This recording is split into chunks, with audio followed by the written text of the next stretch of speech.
Thank you. Good morning. I'm calling the Finance Committee budget hearing meeting together. All members, Alderwoman Finlayson, Alderman Payon are present and accounted for. First item on the agenda is approval of the agenda. Mr. Chair, I'll second it. All right. Okay, I move to approve. Any discussion? At some point in the meeting, I would like to discuss the agenda for the rest of the week, but let's take this vote now. All in favor of the agenda signify by saying aye. Aye. Aye. The ayes have it. Before we move to the essay, Takia, could you just give us a quick recap of what we're doing for the rest of the week on our agendas? Today we're going through all the legislation.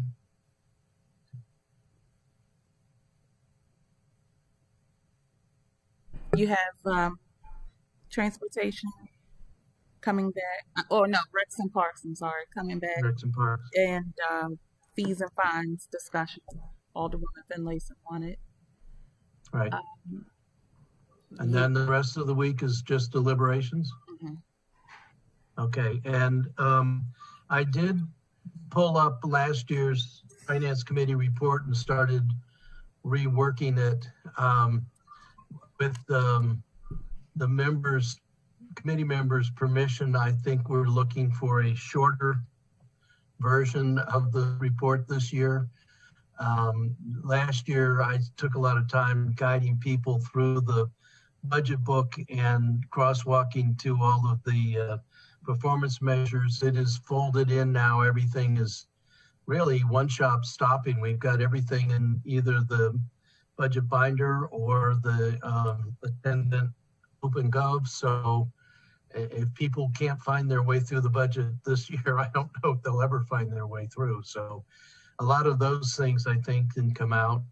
I was thinking of updating a couple of the tables, but not too much. And then we'll see what we come up with in our deliberations, and that'll be the report. Mr. Chair, will you have a draft for us as you're working on this? Could you Yes, kind of share with I'm us hoping to what you're doing? Yes, I'm hoping to get that finished this afternoon. So I'll try to get it before tonight's meeting. It'll be a framework, so anything that you guys need to change or put in there is what we'll be doing. Okay, so now for some reason, The mayor's office. Did we just say the mayor's office was coming Oh, yeah. tomorrow also? We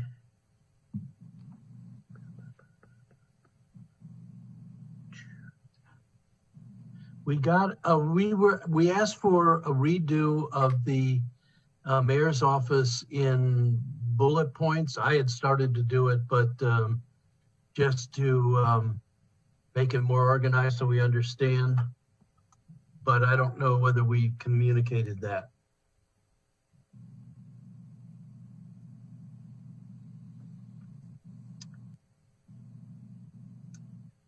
Maybe Takia could send an email to that effect. Please. All right, first item on the agenda is SA 3221. Madam Finance Director, if you could walk us through this, please. Yes, this is a supplemental appropriation to ask for $13,017 in general fund appropriations so that we can complete a traffic study. We received a contribution from a developer for the Primrose School franchising company, and we're going to do a $13,000 traffic study. Are there any questions from the committee? Yeah, what is a Primrose School? All right. Yeah, so the city manager may be able to help with that. I don't know anything about the school itself. Yeah, it's in Alderman Schindelmeyer's ward, so he's very interested in it. It's a preschool that's going to be built in the old Jewish Center over on Hilltop.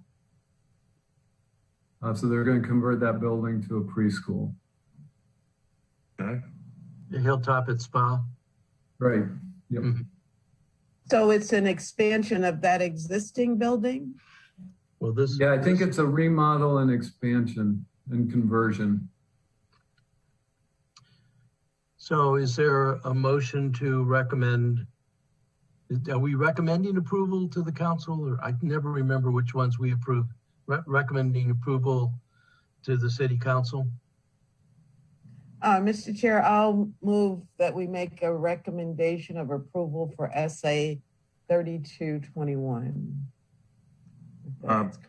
Mr. Chair, I feel like I don't know enough about this to even vote on it at this point. It's the typical thing we do when we require a traffic study. The planning and zoning selects the person doing the study, and the applicant pays for that. So this is Okay. the contribution to pay for that.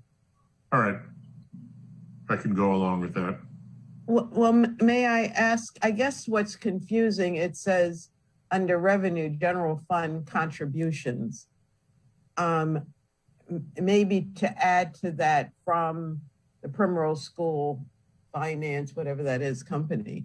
So we'll know that they are That's at the paying top. us. And then it's going into the expenditure column. Fair enough. It says that at the top. It Source of does. funds. It does. I'm just looking at the chart beneath it. I just thought it would, it sounds like it's a contribution, but if you guys are satisfied, I'm satisfied. So that's just an indicator of the account that we're going to put it in. We have a Okay. contribution account. So they pay, the money they pay in goes into the general fund, and this is the general fund coming out of the general fund, is that? To contract services. Yeah, Mhm. okay. Okay, no problem. All right, are we ready for a vote? Yes, sir. All in favor of recommending favorably SA 3221, please signify by saying aye. Aye. Aye. The ayes have it. All right, now we're ready to move on to the agenda for today. If I can make my Granicus, which is walking through the legislation, starting with 01021. I have several questions / observations going through. If the committee would permit, we can just start on page 1, section 1, and walk ourselves through. If I could make a general comment to the finance director and a nod of the hat to Teresa Sutherland. When we first started doing it this way, it was very different for me to figure out what was going on. I was used to just doing everything in a Excel spreadsheet, but I have to tell you, this is just so clear. It just lays things out in such a well-organized way that as I was reviewing this over the weekend, I said, you know, this is actually a very good document. So thank you, Jody, or thank you, Director Dickinson. I appreciate all the efforts that went into putting this together and the clarity with which it's presented, particularly with the three addendum. Mhm. Thank you for that. You're welcome. Okay. Section 1 is pretty straightforward. $90,000 appropriated for the general fund. And that is also shown in the attachment A. Wait a minute, I don't know where you are. I'm on page 1 of 01021. Okay. Page 1 of the budget, no, of the. Okay. Ordinance. All right. Do you have your book, Fred? Yeah, I've got it open. Oh, okay. All right. 1 is boards and commissions, Page 1 is the Of the legislation. ordinance. Page 1 of ordinance 10-21, which is in section A of our budget binders.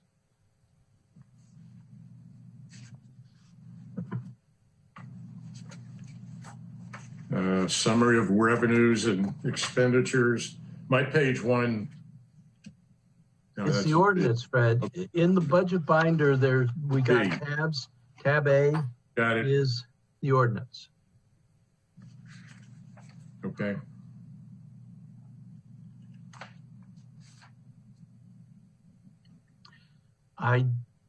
So we just covered section 1, which is the general fund appropriations of 90 million plus.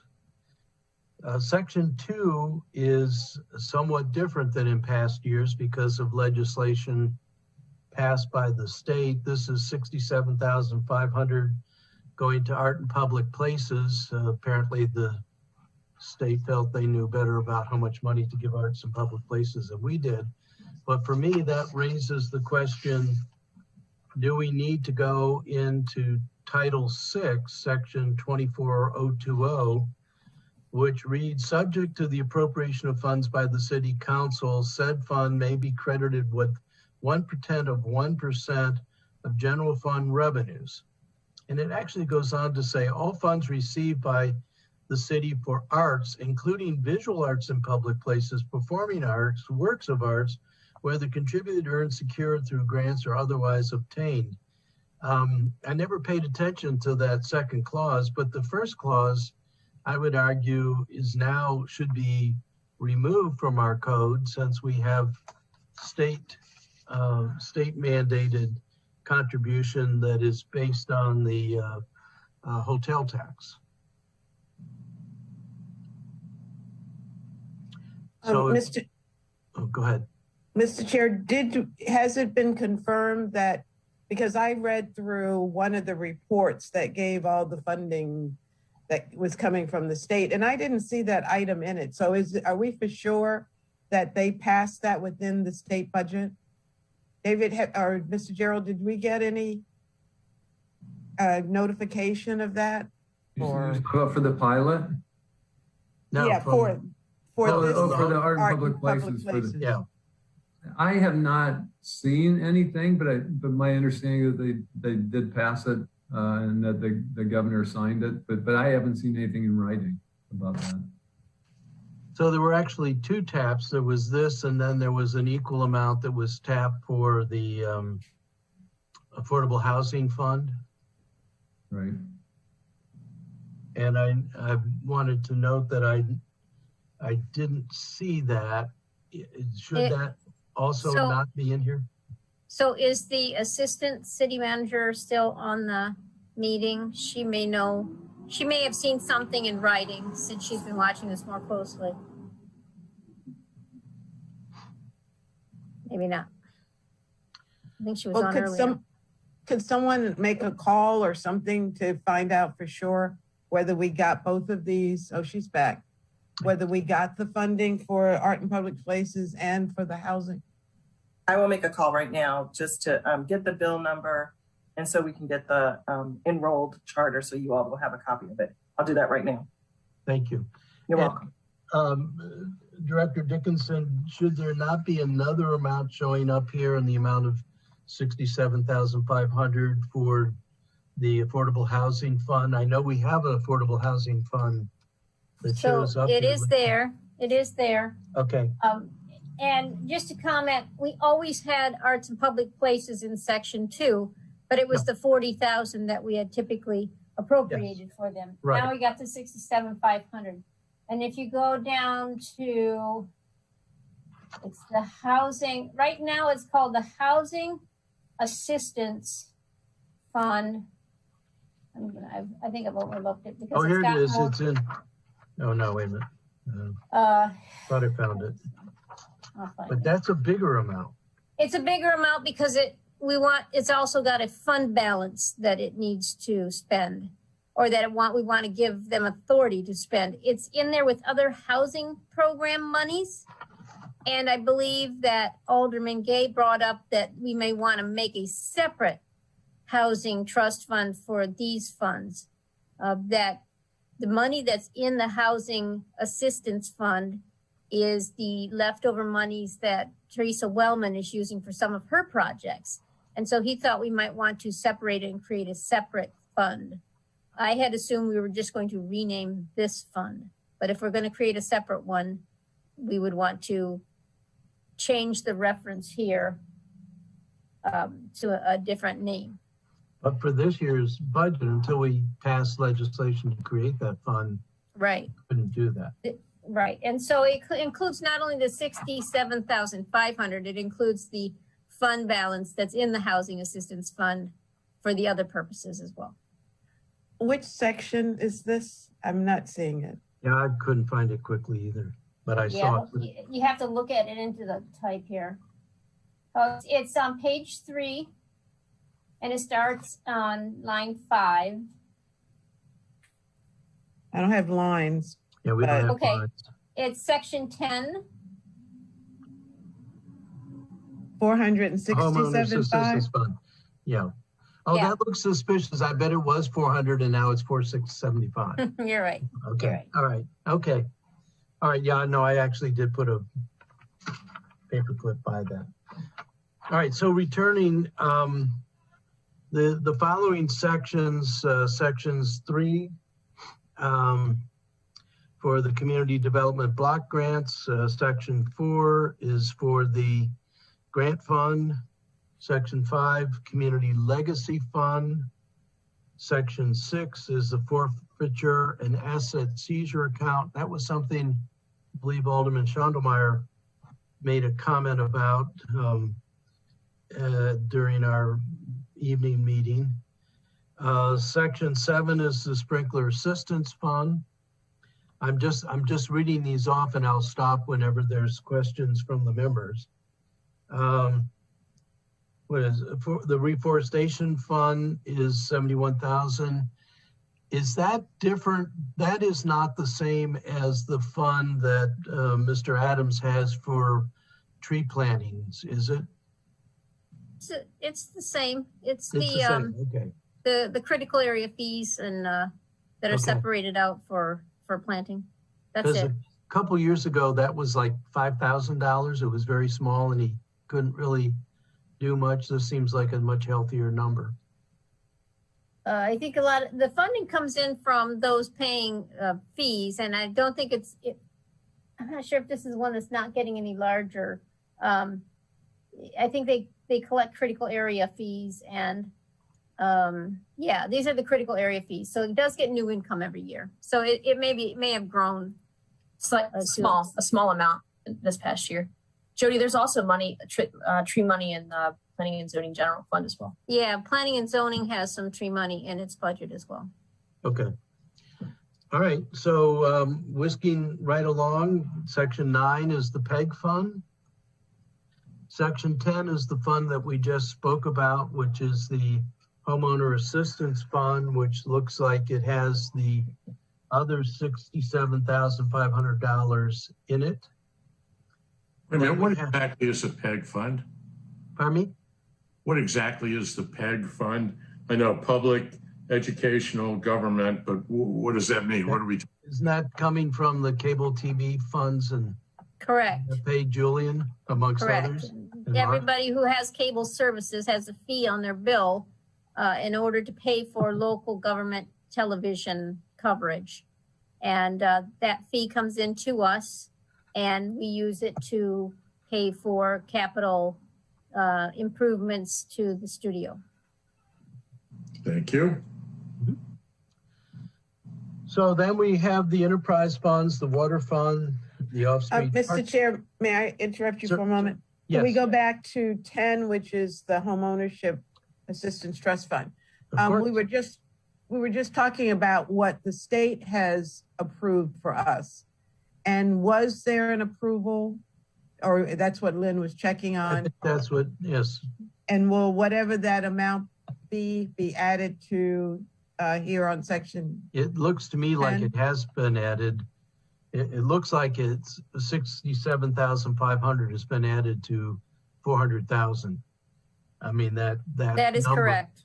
We Yeah. were anticipating that passage when we set these levels. If it wouldn't have gone through, we'd have to adjust it downward. We anticipated 67,500 because that is approximately 3% of the revenue we're expecting to get from the occupancy tax. So we put those amounts here and in AIPPC, an expectation that the bill would go through. Okay. Thank you. And I see Ms. Farrow's back on. Maybe she's been able to reach someone.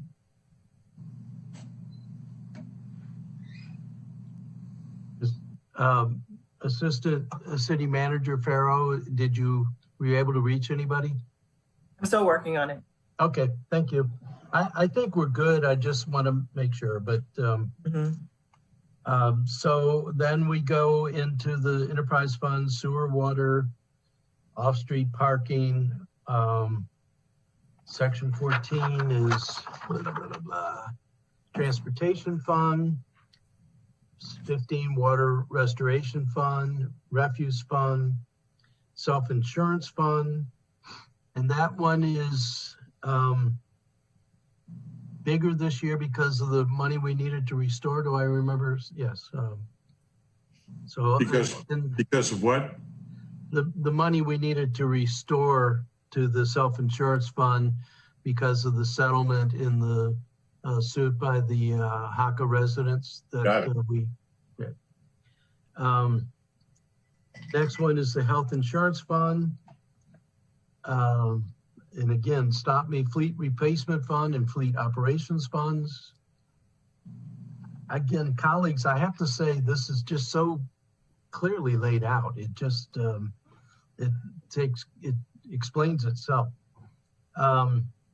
Then in section 21, we have the fund balances that are shown in Appendix C, which we've gone over a few times, showing that we're fully meeting our fund balance requirements and that we have pour overs to go into some of the excess funds that we have.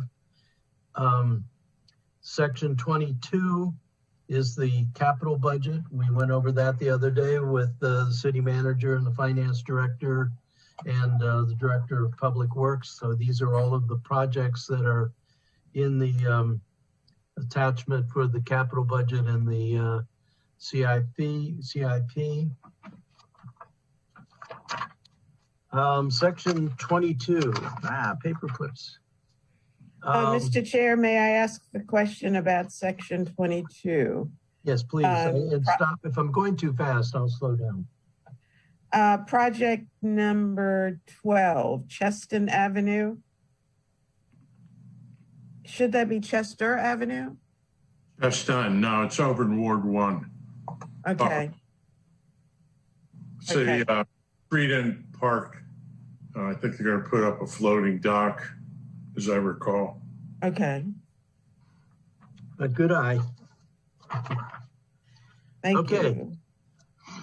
I'm in my whirlwind tour of this at section 23. And these are a set of maneuvers that Director Dickinson, you explained to us. Is there any need for the committee to dig into this at all? No, these are just the instances where we had prior approval and we're reducing the prior approval. So we have to document those separately. Right. I was actually, I knew you understood it, Jody. I was asking the committee. You know why the Cedar Park sidewalks are being reduced by such a substantial amount? Let me find them first. Oh, yeah. That was the Safe to Schools grant that was not obtained last year. Okay, can you explain that? I don't get it. So we had appropriations in that project that included spending of a grant to do some of the improvements. And we did not get the grant award. So we have lowered the appropriations. We didn't apply for it. Well, I don't know what happened with the grant and why we didn't get it, but we were not awarded the grant. So we reduced the appropriations to match the funding that we have. Okay. I do have a question about, in that same section, the Eastport Satellite Police and Community Center. Did we get a grant to cover the total of that? And that's why the total amount is reduced? No, we did all of the improvements with the operating funds because we just had some paint, some minor construction fix up inside and paying for paint and furniture and those kind of things you don't want to put in a capital improvement program paying for with bonds. So we did it through the operating budget. Okay.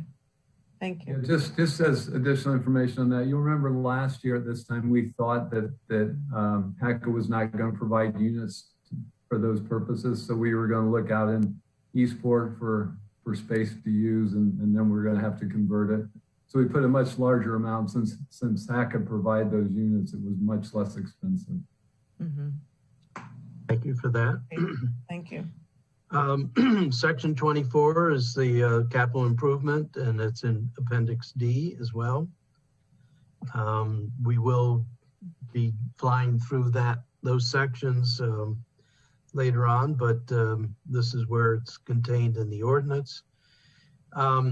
Section 25, Director Dickinson noted when we were going through the budget the first time, the change here in the authority to lower grant appropriations to match the amount of grants available.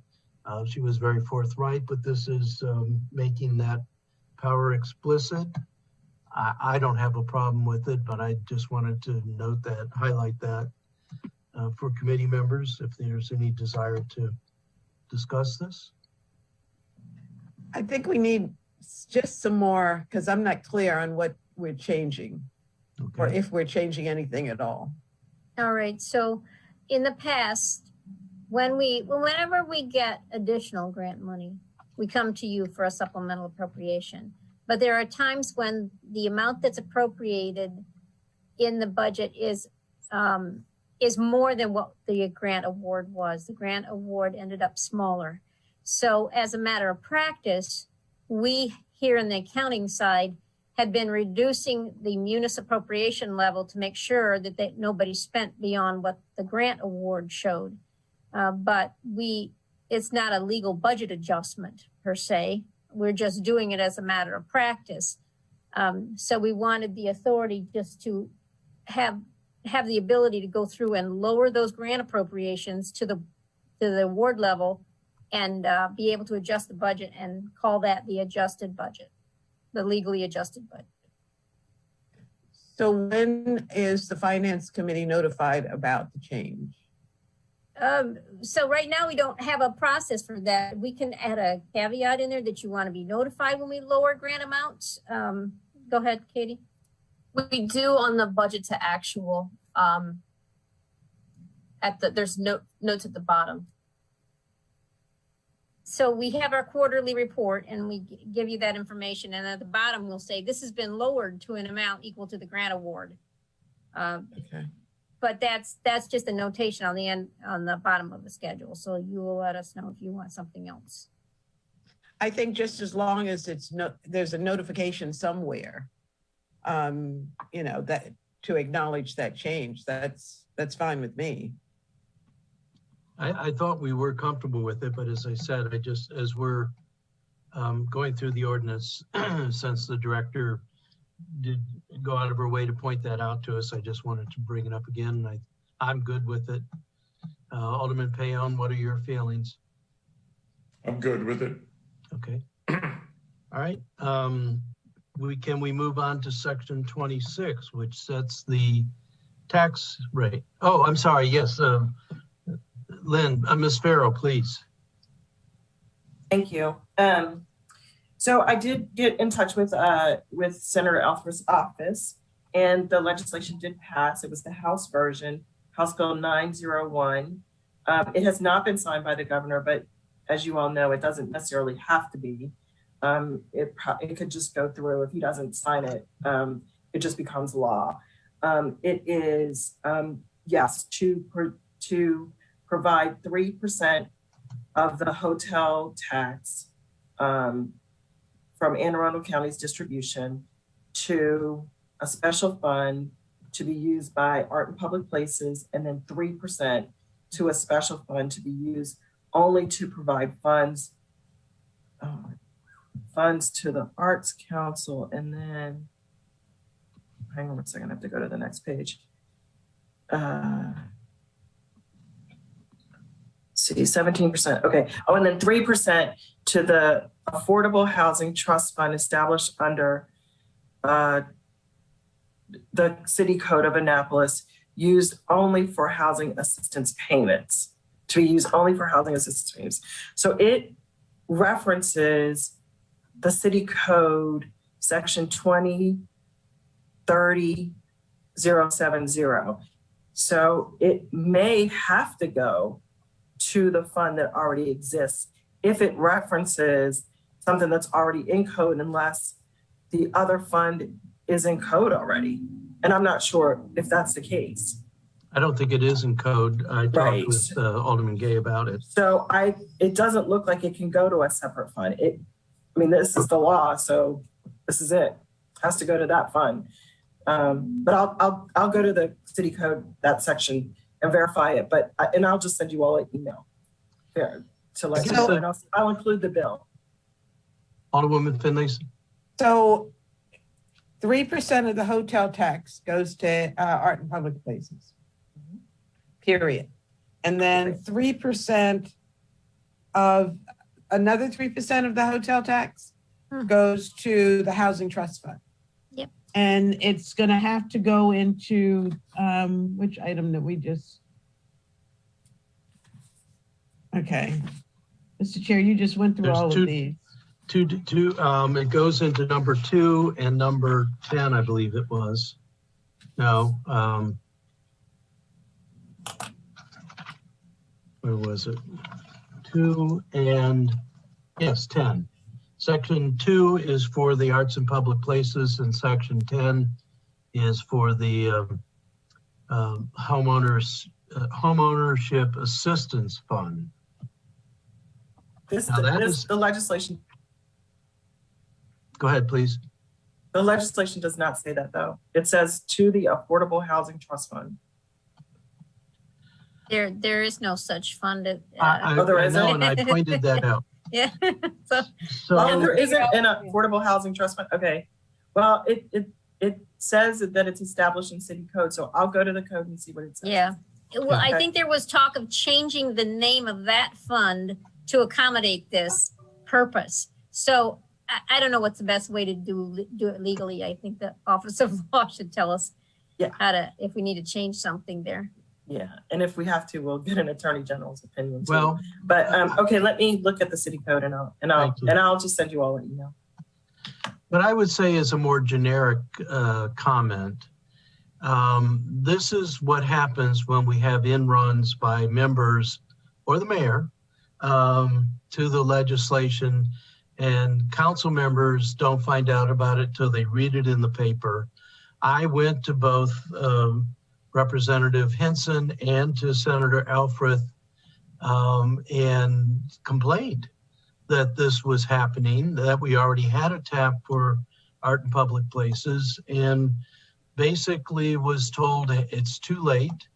But I clearly the administration knew this was going on and that these taps were being contemplated. Certainly the arts and public places. I think the one for the affordable housing, which is money going to a place that doesn't even exist yet in code. So help me calm down, city manager, please. So we found out after the fact. We found out when they came to the mayor and asked for him to come to the legislature and basically support this. So the mayor was not aware when this was all formulated and when the discussions were being held between the senator and Art and Public Places. We did not know about that. The mayor did not know. We didn't know until after the bill was introduced and was ready for public hearing, and the mayor was asked to support it.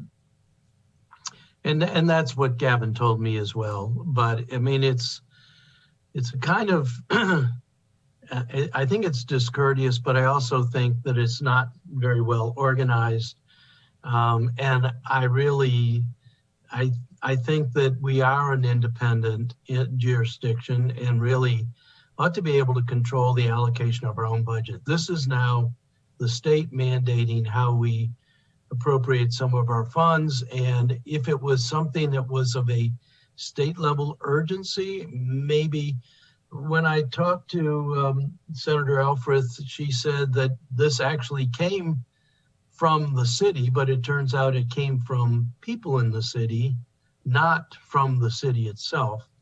And so I guess I would really hope that we have a more organized process of going to our state level officials and trying to piggyback on things. And I see Ms. Farrow has her hand up, and then Director Dickinson. But let's not do this again. Let's do it so that everybody knows what's going on and don't find out about it in the paper or after the fact when it's too late. And I don't know how we do Taking that. the fun out of it. Yeah, right. Ms. Farrow? So, thank you, Mr. Chairman. Section 2030070 of the Annapolis City Code does refer to an affordable housing trust fund. And Okay. it says that the affordable housing trust fund shall be used to provide home ownership opportunities to eligible persons or households under section 2030020. So there is an Okay. affordable housing trust fund. Good. Does that mean we need to make an amendment in the ordinance to reflect that or not, Director Dickinson? So, and I have to make an assumption that the current homeownership assistance fund is supposed to be the same thing that was conceived of in that code section. And I don't know if that assumption can be made with the knowledge that I have. So if the existing homeownership assistance fund was supposed to be that same fund, then we might want to rename it. And I don't know if we have to take a legal action at all. That I'm not sure. That's an Office of Law question, and if we need to do anything, or if we need to separate those monies that are in the homeownership assistance from the other fund that's designated in the code. But it's also a legislative question. Mhm. What is the eligibility? What are the criteria for being able to take advantage of this fund? And what are the amounts that you can get? I mean, if you have 47 people that want to take advantage of this fund, then there's, or 67, whatever, it's $1,000. How much affordable housing? I mean, it feels to me like a lot more thinking needed to go into this than to just whack off another 3%. But I'd like to know what the eligibility criteria is and how many people we can really effectively help. And so again, my argument, I actually am in favor of. I think that affordable housing funds are the right way to go, at least from the government level, to getting affordable housing. So I really like this idea, but I'm not even sure it's the right amount of money. Maybe it's woefully small, but whatever, I'd like to know what the criteria is. I'd like to know who's making these awards. So this is one of the things when we go off on a tangent and then our state level legislators go along with it on the fly, that leaves us in kind of a mess. So I am irritated. Mr. Chair, the other piece of that for me is, how is it to be sustained? Is this a Every year. one-time thing? No, Is the state going to give us funding annually? This is a tap every year. Or every So, more. okay, But this, So- we also had notions of using the hotel tax as a potential source for funding resiliency bonds and things like that. I mean, there were a lot of different notions of things we could do with that hotel tax that now have 6% siphoned away. And maybe that's the right thing, maybe it isn't. Maybe this is the right amount, maybe it's too much, maybe it's too little to make a difference. But the real point is, we didn't get a voice in it. It was mandated to us through state law. And here it is now in the budget. We still don't know where that 67,000 is going specifically, or how it's to be allocated, how it's to be awarded. So again, Mr. Chair, I think our colleagues have lobbied for this funding. I think at least one of them, the housing. I know because I had a conversation with that colleague and I expressed my distress over this way of doing business. But it's done. So now we need to clean up. We need to make sure that we know if this is viewed as a separate use from the other 400,000, And is this something that Teresa Wellman administers? Yes. So well, I feel much safer with that because she knows what she's doing. But still, I'd like to know the criteria and even the rationale for the increment. So at some point, we'll have to have a discussion for the budget. It feels to me, and I'll leave this up to you, Director Dickinson, it feels to me like budget-wise, we have this all squared away. We know where it is in the ordinance and we know where it is in the code, albeit maybe not perfectly.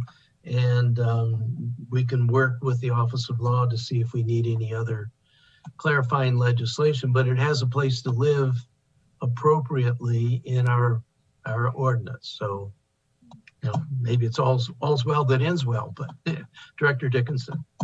Yeah, well, a while back, Alderwoman Finlayson was talking about the 3% and the 3%. Don't forget that we give 17% of our hotel occupancy tax to the tourists, the Visit Annapolis Bureau, and we give another 3% to the county's Arts Council. So we're now taking 26% of the money coming in from occupancy tax and giving it to other organizations. I just want you to know that that's, you know, if we start earmarking more, we're going to lose more and more of our revenue. Right. And again, that takes away our flexibility. Now, the 17% was carved out by Senator Astle a long time ago. I do see that we have a Freedom of Information request or some kind of request from one of my constituents about the funding for the Visitors Bureau.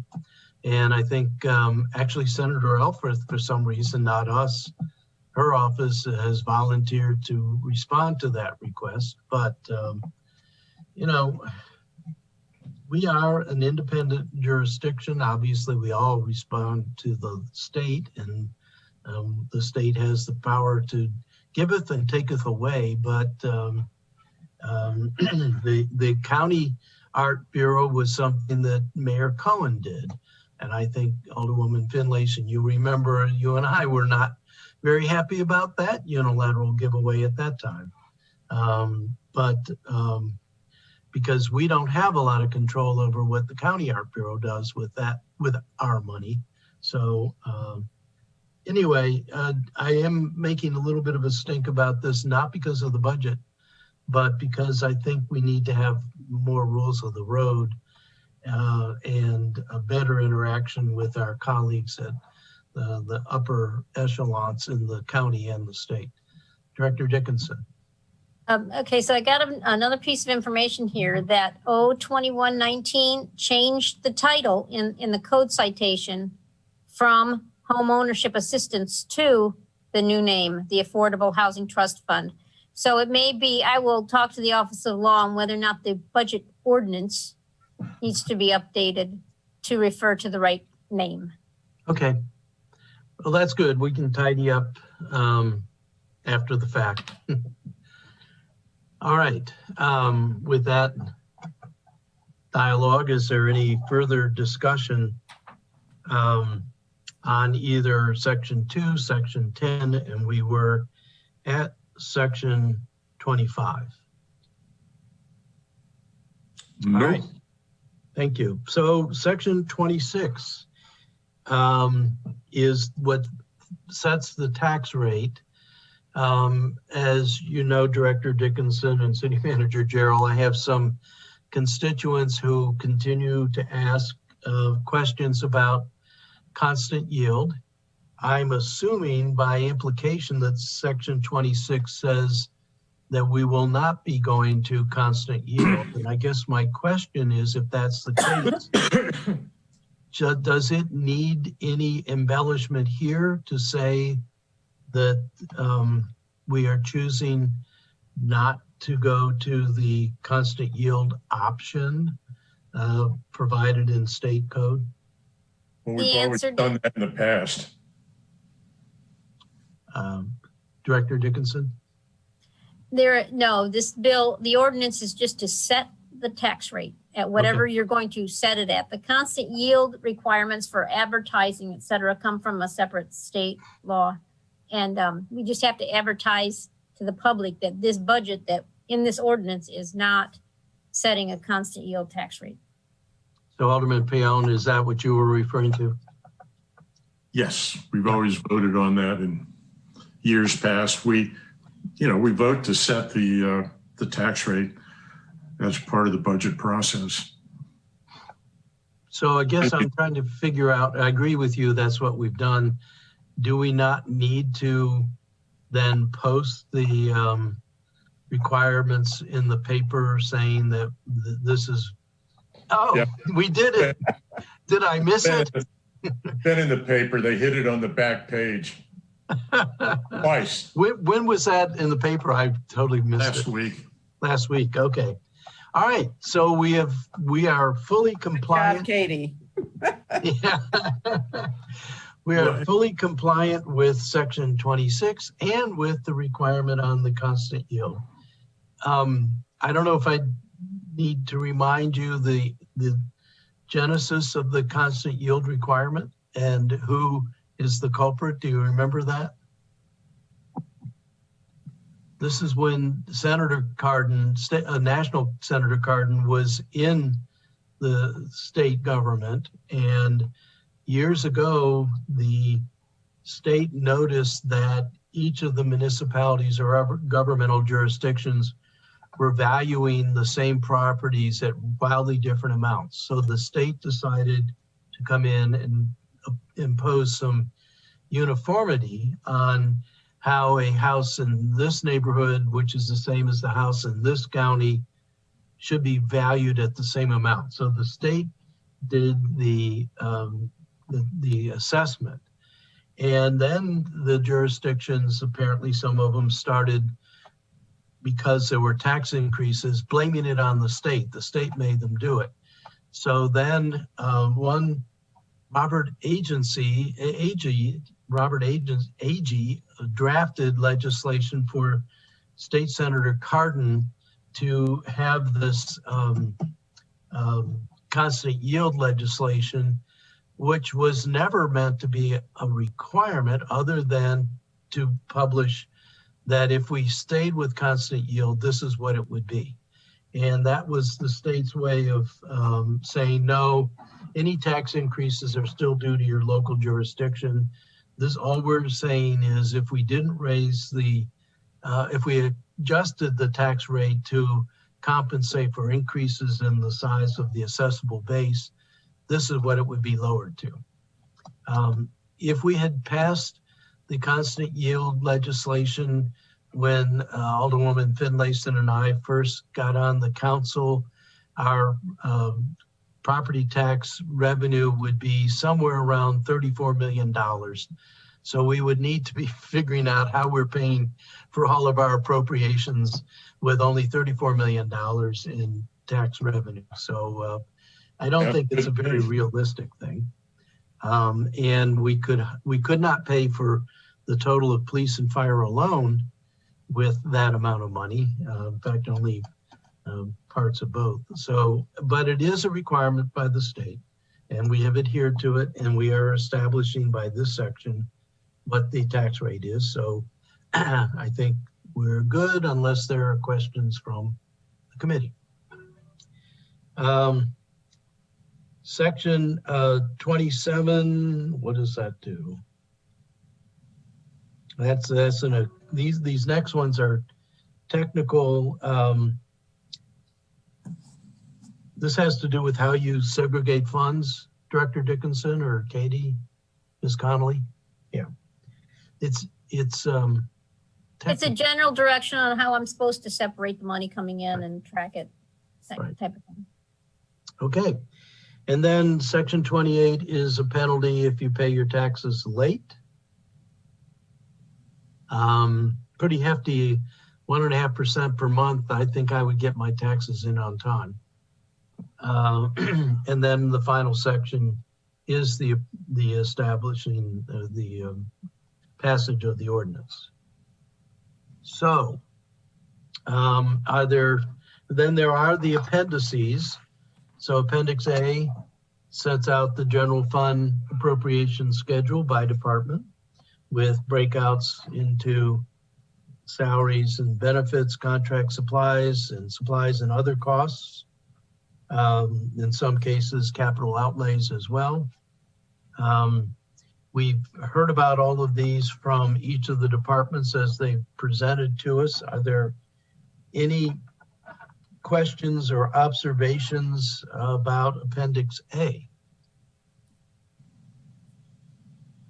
Again, I think it's pretty straightforward and pretty comprehensive document. And thanks to Katie, we can also go to OpenGov and break out any detail we want underneath each of these line items. And we can look at them over time, and we can chart them, and we can plot them, and we can spin out independent Excel spreadsheets. And I believe at some point we're going to make that capability generally available. Is that not correct? Is that the plan? The plan is to have an interactive budget, yes. Yeah.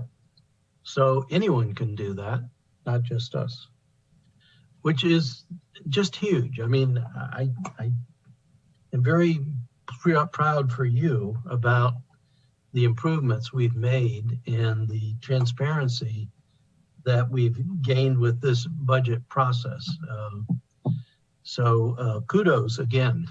Thank you. I appreciate that. Yeah. All right.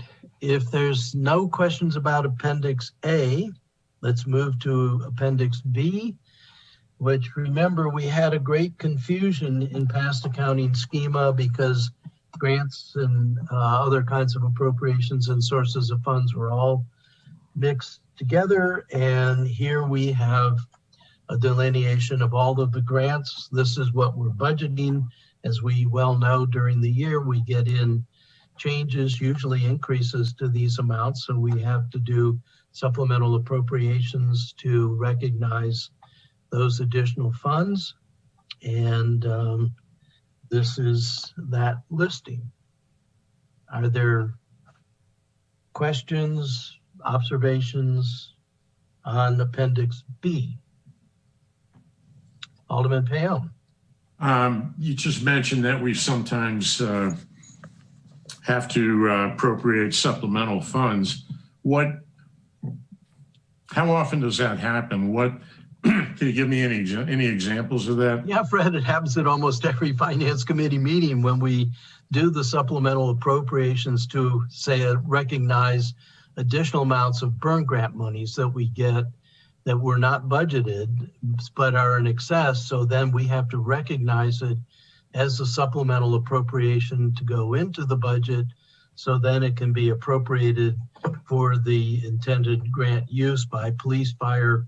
The public safety groups are the ones that get the most grants and the most supplemental appropriations. So police, fire, and our Office of Emergency Management is a good grant getting group, but we've done some for planning and zoning and for parks and recs. Every time we get a grant amount that is more than what is listed here to be appropriated, we have to recognize that additional amount coming in, and then we have to appropriate it.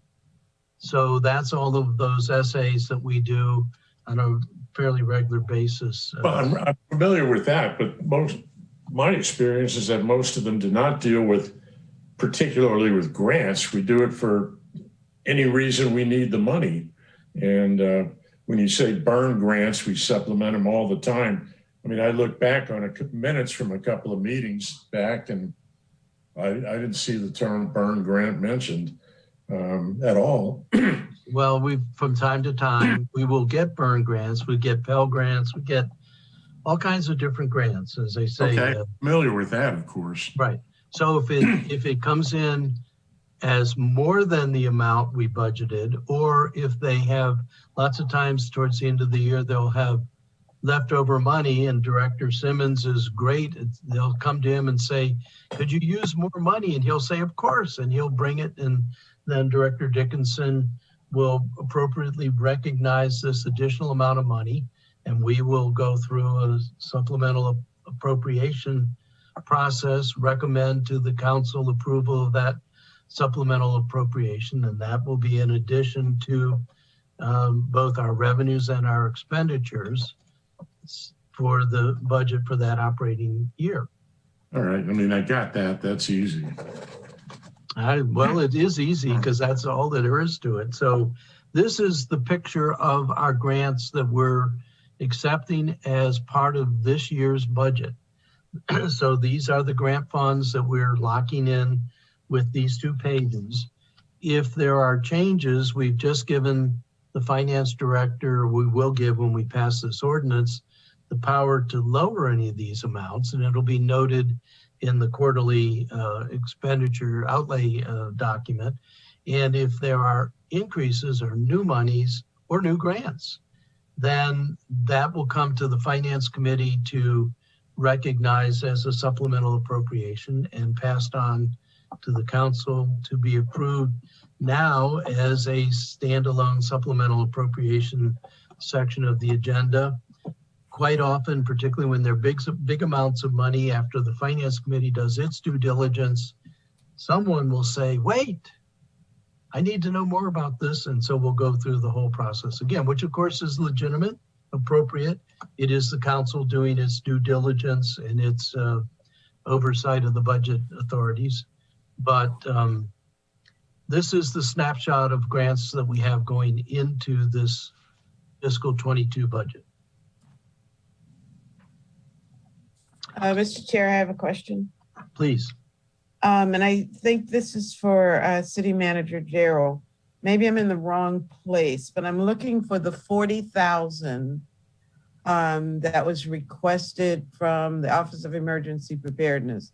But it was for, is it for the drug overdose program?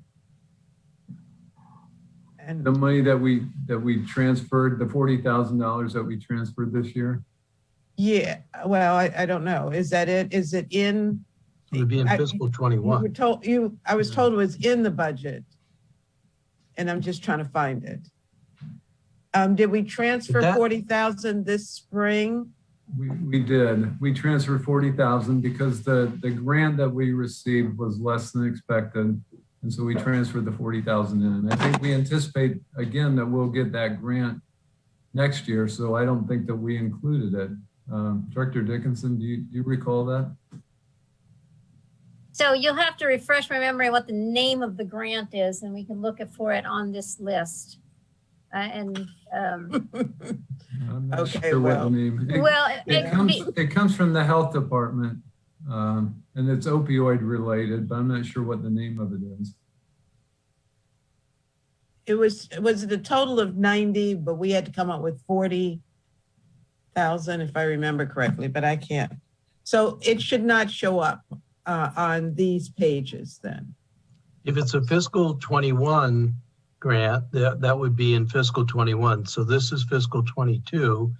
And if it's an reallocation or an expenditure, it wouldn't be here because this is is for appropriation. So it's on the revenue side.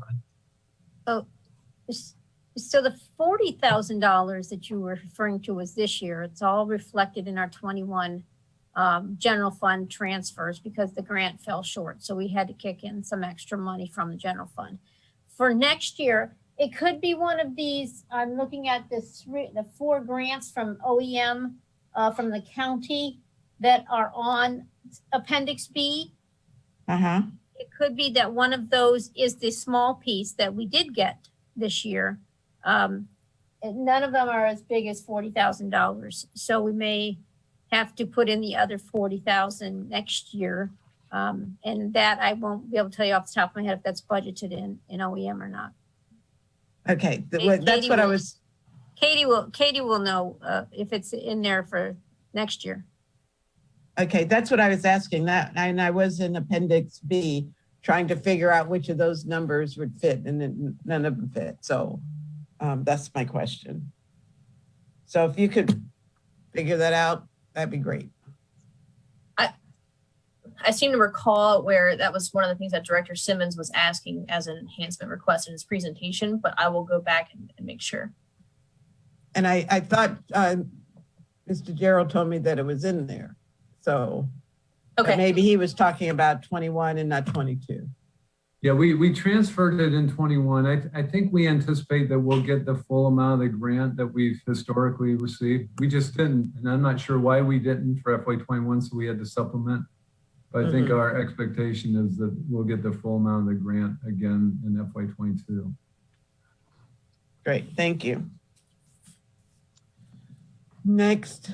Okay, Appendix C, as is labeled, is revenues and appropriations. The one thing that jumped out at me is at line 19 or 20, actually, clearly the revenue for arts and public places is showing up here as a 67.5. I suspect that someplace here the other, oh, here it is, 67.5 over on page, on line 61. So once again, both of those two changes due to the state law are showing up in this schedule. And this is a schedule that pretty much shows the revenues and appropriated amounts that are referenced. This is the appendix that is referenced in the ordinance itself, wherever it references Appendix C. Is there any further information we need to know about this, Director Dickinson? Seems pretty self-explanatory, but. Yes, and it breaks out the sources of revenue and the fund balance that's been appropriated, the planned use of fund balance in each of these funds. So in the example you were just looking at, we have the 400,000 of existing fund balance and the new 67,500 of new revenue, right, estimated to come into the fund. May I ask about art and public places? Did they not have a fund balance? I thought they did not expend all of their dollars, and I assume they do have a fund balance, but we don't know what it's going to be. We didn't try to make an estimate on that this year. They have been spending recently, and since we don't know what they're going to end up with, we may have to come back and add that to the spending for next year. They've been doing a few things this year, so I'm not sure how much they're going to have left. We didn't get any estimate from them on what they'd have left at the end of the year. Okay, thank you. So I think that really does make a good point. This budget picture is a snapshot in time. It's a living document, and throughout the year, the administration amends it as new monies come in and monies flow out, and that all comes through us during the year. And it's our job to help keep track of it, just like you did, Alderwoman Finlayson, on wondering about the balance in the arts and public places. So are there any further questions, observations about Schedule C? Appendix C, I mean. And then Appendix D is the CIP plan, which shows up under Schedule C, or Schedule, where is it? Schedule B. Tab C in your budget Tab C, binder. Tab C, right. Yes. So way back after all of the detail by department in Tab C, and we have now a PowerPoint presentation by the city manager and finance director that we got on April 22nd that explains that. But if you want to know where the details are for Appendix D, you go to Tab C in the binder. And then Appendix E, which is the community grants. We just got that from Assistant City Manager Farrow, and I think that's on our agenda to take up again sometime later this week. So that concludes the ordinance with all of its appendices. Are there any questions, observations by the Finance Committee? Nope. Costs too much. Okay. Is there a motion to recommend approval of Ordinance 10 and I'm not saying we have to do this now, but I'm just saying at this point, is there a motion to recommend approval of ordinance 10-21 from the Finance Committee to the City Council? Mr. Chair, I feel I've had a thorough explanation from staff on the budget as far as the ordinance is concerned. And I'm very comfortable making a recommendation of a favorable recommendation for 10-21. Alderman Payon? I will second that motion. And again, I think that it's pretty straightforward. I have my own concerns. I don't call them reservations, concerns, because I think that there are some things that we can discuss when we get to doing our report to the council about continuing growth in spending, particularly salaries and benefits, versus growth in revenue sources. I think that those are have been masked in fiscal 21 and fiscal 22 by one-time only monies from the federal government. I'm glad that we got those, and I'm certainly not going to complain about it. We need it. And I think we'll have some carryover of some of those monies into fiscal 23, but at some point we are going to have to either increase our revenues or decrease our spending. And I think that point of reckoning will come when we do our contract negotiations and fiscal 23, before fiscal 23. And there will have to be some serious considerations about what the city can continue to do or how it continues to fund those. But for me, this budget is well thought out, well presented, and I have no amendments to offer to the ordinance. I will have one small amendment to offer on the CIP to do a placeholder for Wells Cove, but other than that, I feel comfortable in seconding the recommendation that the Finance Committee recommend approval to the City Council. Yes, Ms. Conley. Sorry, I didn't mean to jump the gun. I was just going to say on amendments, if you guys are comfortable with those and want to send them to me ahead of time, I'm good with that. Just start working on those. I'm just a little nervous when other have, they have like a page and a half. Everything affects everything else, right? So it's just me and Jody this year. So if I can get a head start on that, that'd be great. Thanks, guys. They are firmly due by May 17th. And then they will be discussed in a work session on May 27th, I believe it is, before we get to the budget voting day of June, early June, first Monday in June, which should give us, we're going to have the meeting of the Finance Committee as a whole tonight to discuss fire and public works. We will have another session on Thursday during the work session to discuss with any other department and hopefully hear everything we need to hear for anyone who is considering their amendments. But we are going to be firm on those deadlines that we imposed on ourselves as a process. And so everyone obviously is empowered and welcome to make their recommendations for amendments to the budget. That's our job. That's what we were elected to do. But we really want to do it in an orderly process where everyone has a chance to hear and understand what's going on.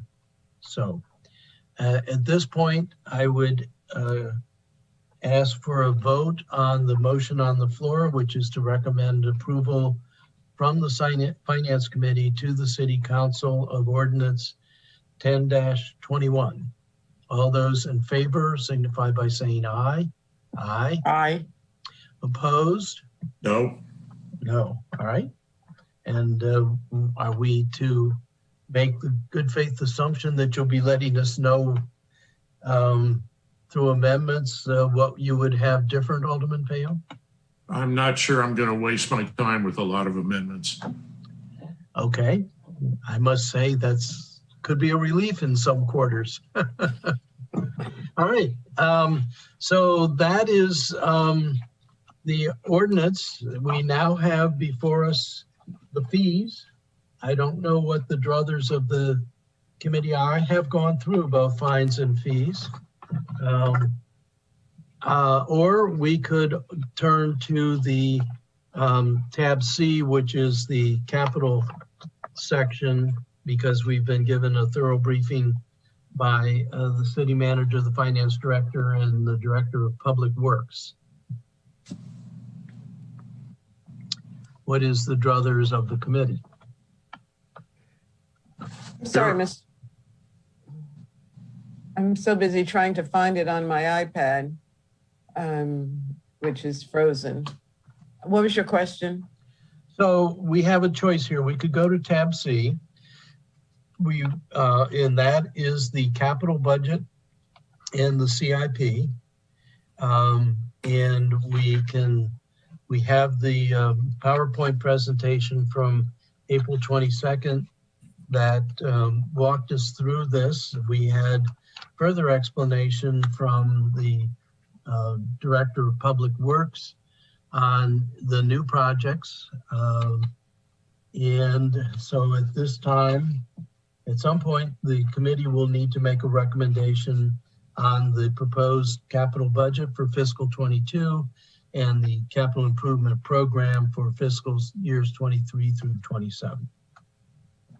Mr. Chair, I am very comfortable with the presentations we've heard from staff on the capital budget for 22 as well as 23 through 27. Okay. And barring an amendment from you about Wells Cove, I would really like to make that part of our decision to support your effort, or the committee to support your effort in that vein. Are you prepared to give us that amendment before I make my motion? Yes, I certainly am prepared to discuss it. I'm looking at the, if you look at the capital budget section that has the general fund projects, and you look at the Hawkins Cove project on page 27, which is a placeholder as described to us by the Director of Public Works for Hawkins Cove. And I believe I'm trying to get to that page. It is a placeholder amount of $65,000. I'm not sure what the amount is. I mean, the notion that I have in mind is a project that would extend a dock out from the public access coming off of Boucher Avenue for the storm drain, would come over the top of the catchment basin and extend out into Wells Cove far enough to be in navigable waters. It would be a dock that would allow docking of the water taxi there, as is shown in both the plans presented in the Maritime Advisory Maritime Task Force, and also in the city dock plan by Wendy O'Sullivan, the director from National Parks. And it is shown in both of those documents as a water access point.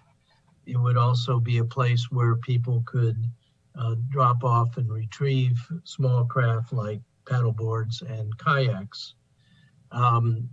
Director Johnson explained that there are some things that he needs to look at to scope out the project. And some of the things, as I understood it, were to make sure how we would do pilings alongside of the catchment basin and how we would maintain access to the catchment basin through the dock should it need clean out. But the notion is to, and obviously there's all kinds of things that are going on. City managers briefed us on it, or at least me, with the Office of Law and other particulars. But I would like to get that placeholder into the CIP, in similar fashion to in the way we're doing the Hawkins Cove. Frankly, I think Hawkins Cove is much more complicated because it may involve dredging. There's also a lot of discussions going on about the people who accept easements for public spaces. I'm blanking. Good luck getting a water taxi in there. Pardon me? Good luck getting a water taxi in there. Oh, I think there's plenty of room for that. You looking at Well, the let's, looking at? Pardon me? You looking at the picture I'm looking at? Oh, you're talking about Hawkins Cove. Yeah, well, no, Hawkins Cove, that's what I just was saying. Hawkins Cove, I think, is actually a more complicated problem because there's several things. The DNR is loath to give grants to dredge, and clearly that is heavily silted. So some other options would be to extend the dock further out. Those particulars, Director Johnson has not had time to scope out, nor has he had time to scope out different, but same kinds of issues with Wellsco. So my proposal would be to add a new section to the CIP that would be similar in dollar amount for fiscal 23 to the one for Hawkins Cove. And by that time, I'm assuming that we're going to have both the recommendations from the Maritime Task Force and also from the City Dock Master Plan, both of which include water access point diagrams throughout the city that would be launched from City Dock and would be accessibility points throughout the city waters. So that's the concept. I don't have the actual verbiage, but that is. well, it sounds like there is much to be researched. And I was going to propose that we give a favorable with the amendment of Wells Cove, but after all of your dialogue, I'm not comfortable doing that. Well, I think you're correct. You shouldn't be. So I'll go back to my original thought, which was to propose that we give a favorable recommendation to the CIP and the Capital budget. The capital budget. Ross talked another one out of supporting his project. No, I didn't. I think that what Alderwoman Finlayson said appropriately is there isn't a specific for us to recommend at this point, and that's absolutely correct. And that's I totally agree with that. Yeah. I'm ready to vote on the rest of it. All right. Would you second it, please? Yeah. Okay. Second. All right. Is there any further dialogue about the capital budget for fiscal 22 and the capital improvement plan for fiscals 23 through 27? I've got no problem in general terms supporting this. I'm very familiar with the Robert Eads Park expenses, and to be honest, I think it's a little high what we're spending there. But hopefully, we can come in under the price there. It's a very worthy project. So, Okay. Yeah, seconded, and I don't have any problem supporting it. Okay. With that, all those in favor of recommending favorably on the capital budget and capital improvement program to the council from the Finance Committee signify by saying aye. Aye. Aye. The ayes have it. All right. Well, good work, people. We're flying through this. There's three other pieces of legislation: the fees, the fines, and the council compensation legislation. The fine schedule is under tab D, and there are relatively few changes to that. All the changes are noted by strikeouts, and I think the first set of them occur on page 3. And these are under Title 10, which have to do with notice of removal of refuse, garbage, things like that. There is a new bolded section for municipal unit community recycling program and solid waste violation. And there are fees associated with that. I would ask the city manager. Whoa. Sorry, just looking at $1,000 a day for solid waste. I would ask both the committee, and I will recognize you in a second, but city manager, do you think it would be prudent for us to have the relevant department heads here to discuss? I mean, these are, I believe, under Director Johnson's purview. There aren't very many other changes. There's one on page 12, which is house barge violation. That has a familiar tune. And one on page 14, looks like we're striking an unlawful continuance. And page 15 for foreclosure, and then page 21, changing the amount of the fine for historic preservation. Do you, committee and City Manager Gerald, think that we might want to have Director Nash and Director Johnson here? I think, am I correct, David or Jody? Those are pretty much the ones that would need to be here to answer any questions. Yeah, that was going to be my recommendations, probably just those two. I don't think there's other departments that are changing fees. Is there, Jody? No. And I think there might be a similar story for, those were fines. For fees, again, I see a change in Title 10. This is on page 7 of Resolution 1321. I see a change in Title 17, which now is under Dr. Nash. A couple of changes in Title 17, and then some in Title 21. Again, Dr. Nash and Director Johnson. I think they're pretty straightforward. I didn't have any problems with them. I did have one question for Dr. Nash. I thought there was a change in the filing fee for an appeal. I'll get to you in a second, Fred. But committee, should we ask them to come? I don't know what we're looking like for tomorrow, either tomorrow or Wednesday, so we can wrap up the fees, the fines and fees resolutions. Tomorrow, I think. Chair, what I was going to say goes to that. I don't think I need to have the department heads here.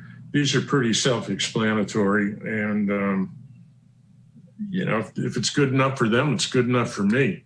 When we get to the parking fines, which I did not see here, did I miss that? Did I overlook parking fines?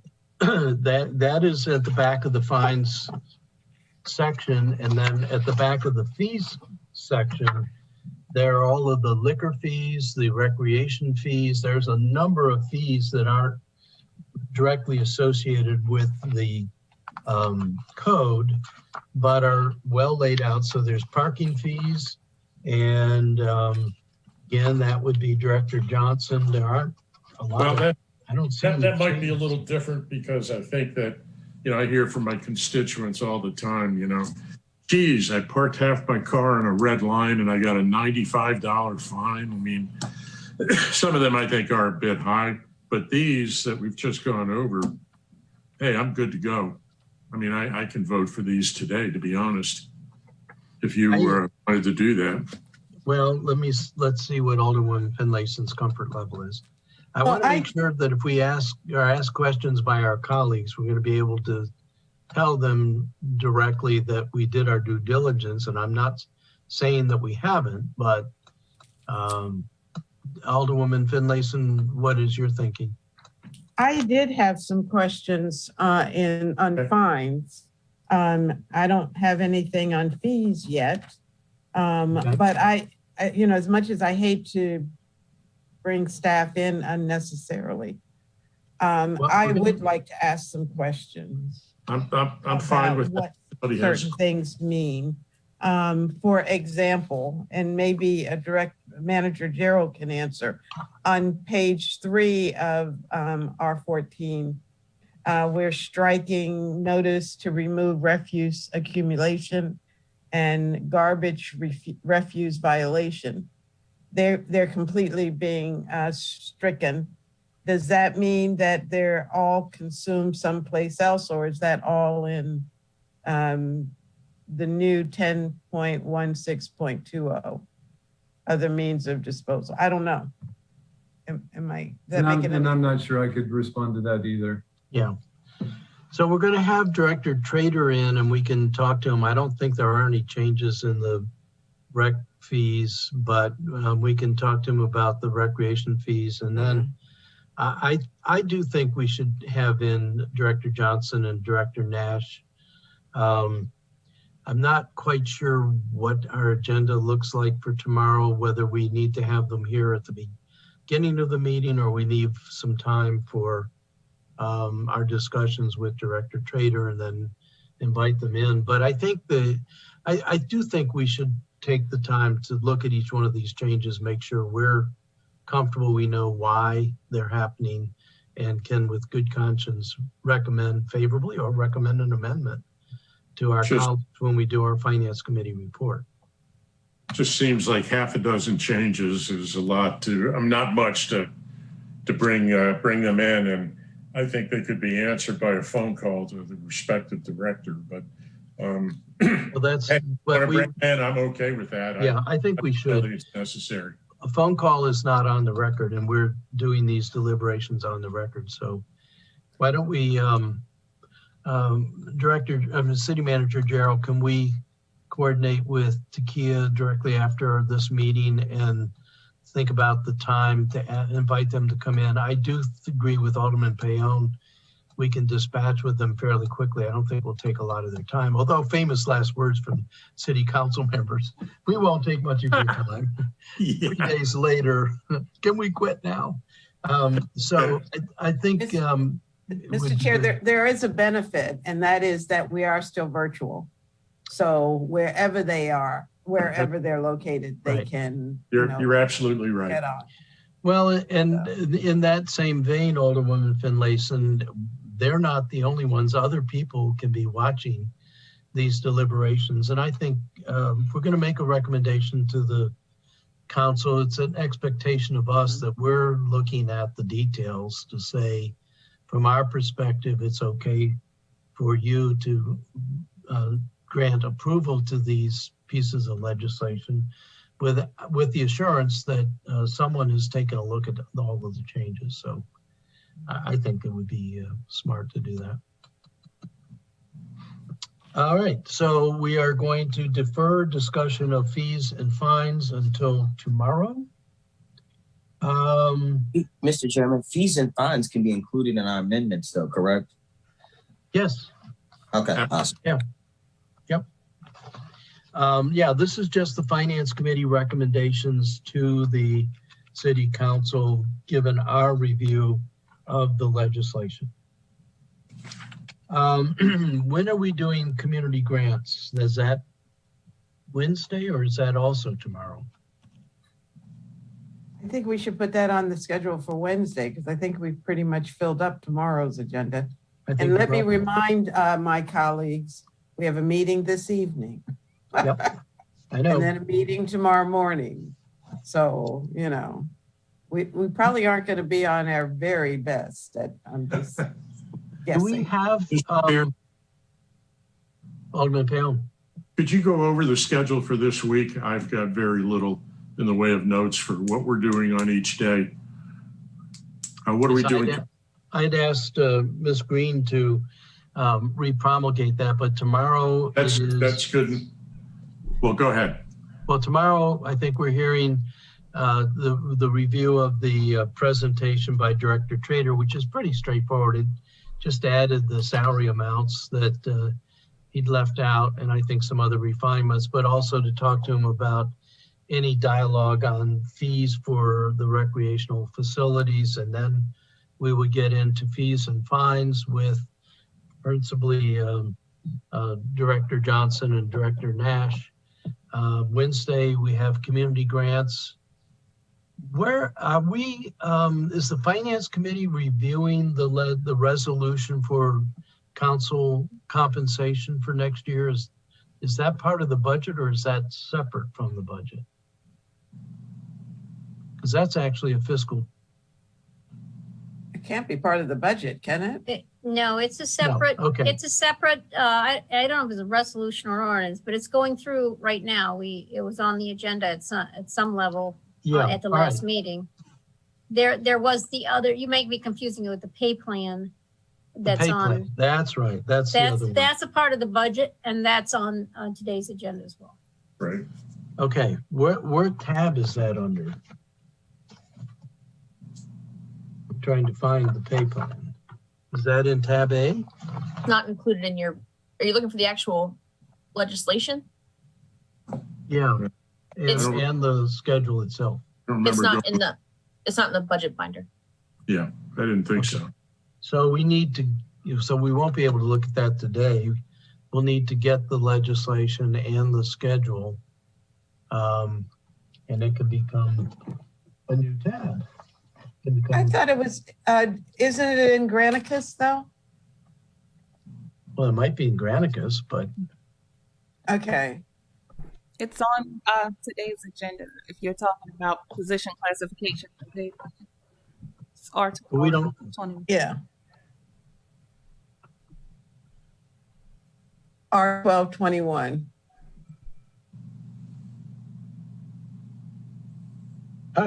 okay. So you can tell exactly how much attention I gave this over the weekend. You were busy writing our tentative report, so it's all Actually, good. I was busy out on the bay watching terrific racing. Watching the operative word, not doing. Good. All right, so committee, do we want to take up our 1221 at this point? Well, Ms. Green, is this on the agenda for our next council meeting? I don't think so. I'll have to check.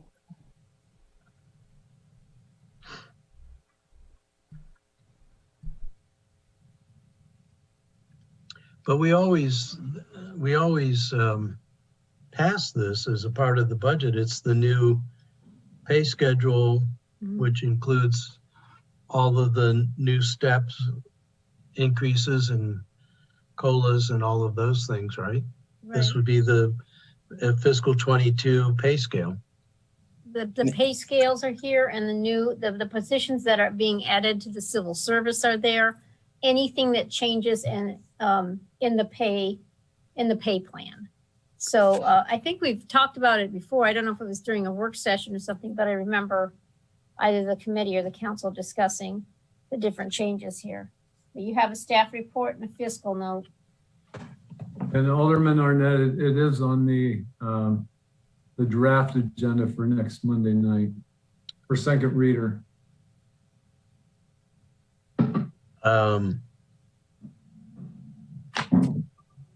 I am looking for their final report. I see all of the job descriptions.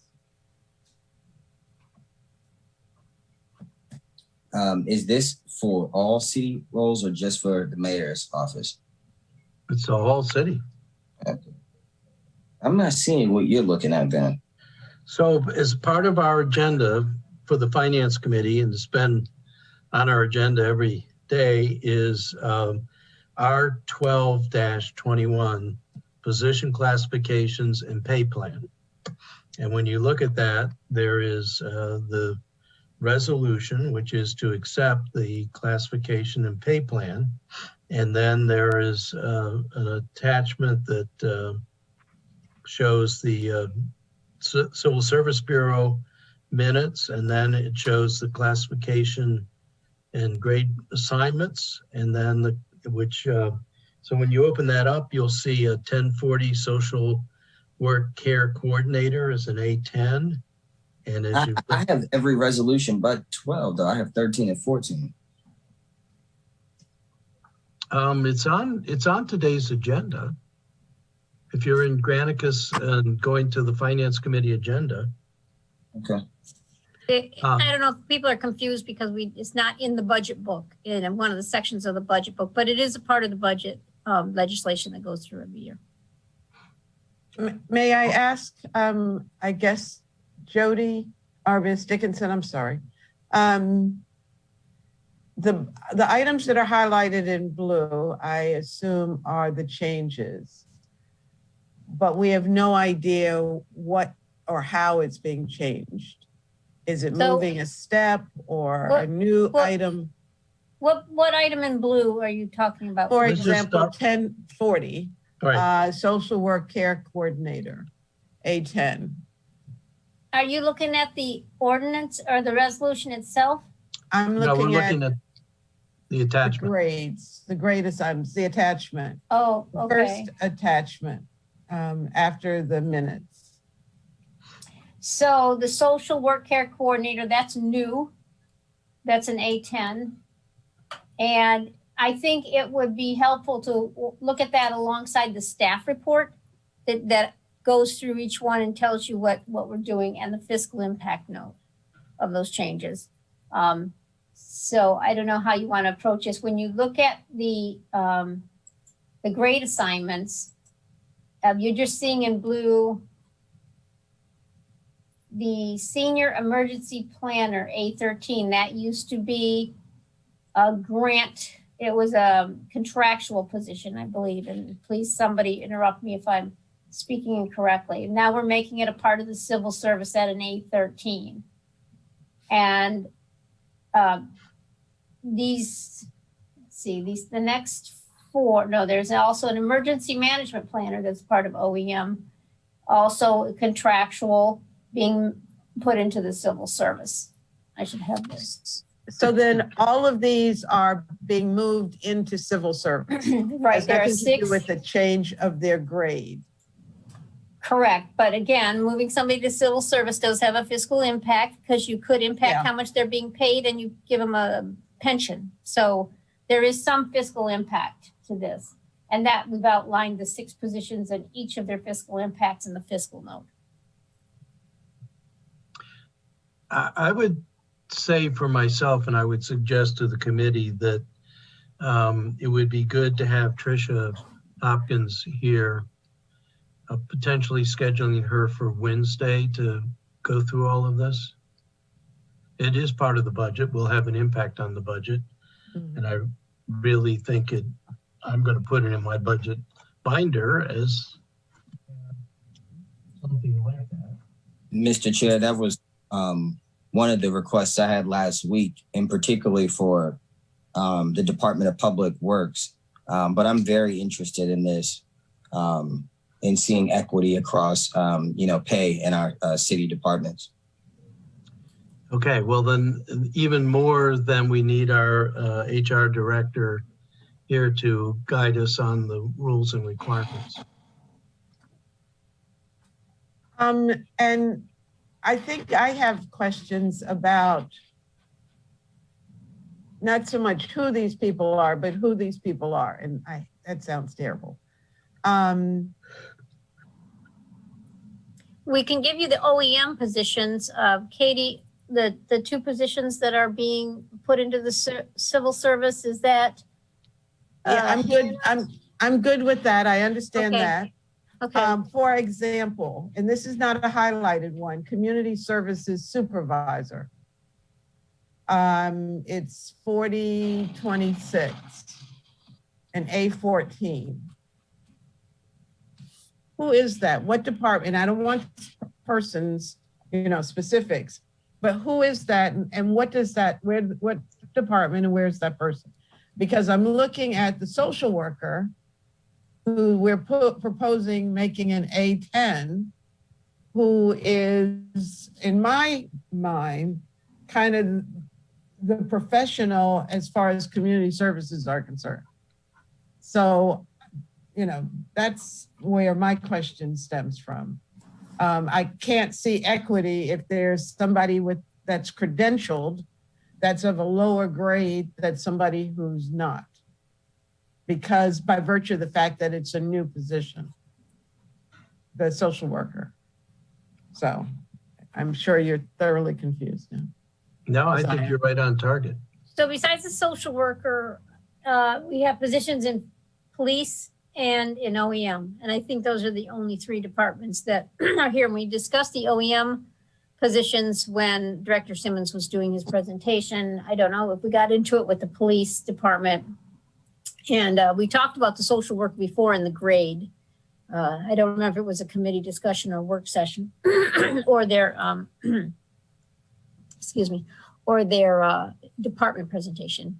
But but you're asking questions about grades and stuff. That's a HR function, and I would have to defer to them. Would I would just suggest that we have Ms. Hopkins here. I think this is a really important discussion, but we really need her to be present for this. Right. And I think it speaks to what Alderman Gay and many of us were raising when we had the meeting with the police department. I think Director Dickinson is correct. And this moving from arrest to assist and addressing issues beyond the underlying issues that are sources of problems that we need to address in order to resolve crime and other inequities and deficiencies in our community. So I'd like to know, I'd like to have a stronger sense of wherever there's social workers, where are they and how are they patched together? There are activities coming out of the office of the mayor. There's activities coming out of police. And I think one of the sentiments I heard in our discussion with Chief Jackson was we want to make sure that we are coordinating these and that we have a critical mass. And I think Alderman Gay, that was certainly one of the points that you were spearheading in that whole dialogue. Well, I agree 100% with you, Mr. Chair, and strictly as it relates to the Office of Community Services, I do think maybe time should be spent with myself, you, Sheila. We were the three that sponsored and got the money for this. People think the mayor did it. They forget that the council did it. So we should be involved in that and having the discussion and what we would like to see in that office. They don't know. They have no idea. Right. And so, yeah. So it sounds like we're going to schedule that for Wednesday. Is that correct, Ms. Green and City Manager? Also send Tricia an invite. So yeah, give her fair warning. We're coming. All right, so that feels good to me. Meantime, I will continue to work on the draft. I do think I think it's going to be much shorter than last year, unless there's embellishments from committee members. But I think the reason for that is the budget binder and all of the process has been so much more thorough this year that, and because our colleagues have been largely participating, there's not as much that we need to communicate to them, but and we've already taken some significant votes today. So I will continue to slog away at that. I'll get you by 5 o'clock this afternoon. I will get you where I am in that document and give you a chance to start thinking about it and stopping me before I kill again. So. Not always easy to do. Right. Committee, feels to me like we got a lot done today. Is there anything else we need to discuss before I accept a motion to adjourn? Mr. Chair, should we ask Director Dickinson or City Manager Gerald or Budget Analyst Connolly if there's anything we should know or be prepared for this evening? Yeah, I think it's I going to be. I don't know of anything. I mean, I think you got good budget presentations from both of those departments. I thought they were really, really good. Mm. So I guess it's just to follow up on the discussions of their budgets. Yeah. I would say one other thing, and I think it came up, and I was a little bit confused about the whole discussion, but the compensation, the council compensation legislation, 011-21, is on second reader for next Monday. And so I think, aside from the budget, I think at some point the finance committee, I think that was referred to the finance committee, right? So I think that there'll have to be a discussion of that as well. Yeah. Before next Monday. Director Dickinson? Yeah, I'm still not clear. When are we talking about community grants, and are you getting special presentations by some of the organizations that you had questions about? That, if you're directing it to me, that's not my intent. No. I think Okay, I couldn't remember what we were doing with that. And I think it's on the agenda for Wednesday. Okay. Ms. Farrow has put up a data set for us in Google Docs, and I suspect that's going to be thoroughly illuminating. Okay. And, Alderman Gay, please reach out to me though if you have some ideas about community grants. I think, I do. I have a number of amendments. I will let you know. Okay, thank you. Alderman Pale? thank you. I think what we got from Ms. Farrow is very helpful. I don't know that we need to call the directors of different organizations. And however, I assume that Ms. Farrow will be here for us to beat on and otherwise question if appropriate. I mean, most of these things were pretty easy to read. They were a couple of pages, but despite that fact, it was easy to go through quickly and get the key information. And thank you for doing that. It's very helpful. Ms. Green. Just wanted to remind you that you did ask for transportation to be on for tonight as well. Oh, okay. So, all right. There. So tonight we have fire, public works, and transportation. Yes. Okay. Great. Mr. Chair, if we can kind of set the tone at the beginning to say that we have 45 minutes for each good idea. Department, so that Also, within that 3 hours we can get everybody in. Right. I intend to say that all three gave us very thorough presentations, so they don't need to reinvent that wheel. I'd like it to launch fairly quickly into any kind of discussion. I know our colleague Alderman Savage has raised some questions. I don't know whether he will tonight or not about fire. And tonight's the night to ask the department heads, and frankly, it would be nice if you could alert them to the fact of any amendments to their budget you're thinking about, or that our colleagues are thinking about, so that they can be prepared to respond to them. I know that's why Chief Romali definitely wanted to be here, even though he has full confidence in Deputy Chief Spriggs. He definitely wanted to be here to provide, and he has provided a lot of context. There's a lot of history to how fire got to where it is. Most people on the council weren't around when we went to the fourth shift. Most people weren't around when we took a big hit in fire during the Cohen years, and many were not around for the SAFER grant and things like that. Not everyone on the council was around when we got the ISO #1 ranking. So I'm sure he wants to remind us of those kinds of things, and I want him to be able to give that information to us.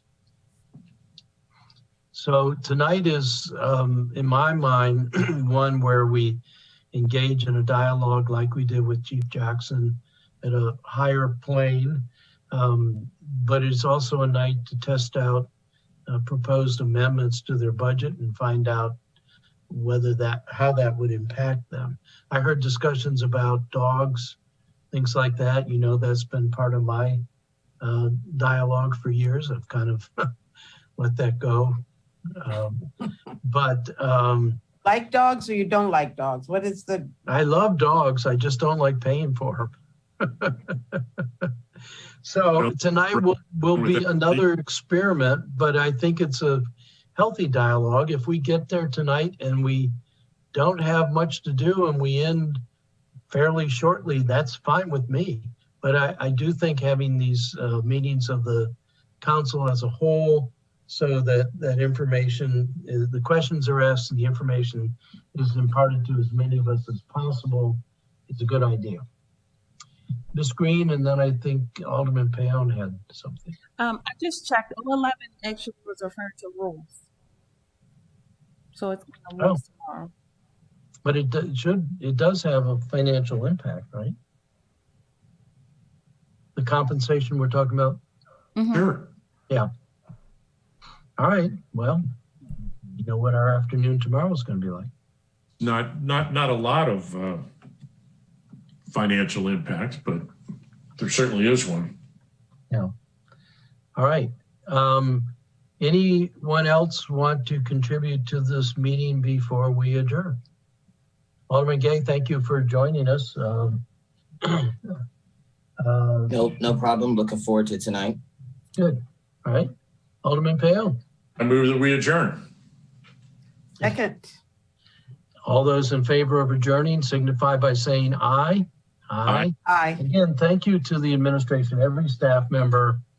I think from my perspective, and I think from the committee, you've made our jobs very easy. We know where there are some points that we want to deliberate, but pretty straightforward budget process. So thank you for that.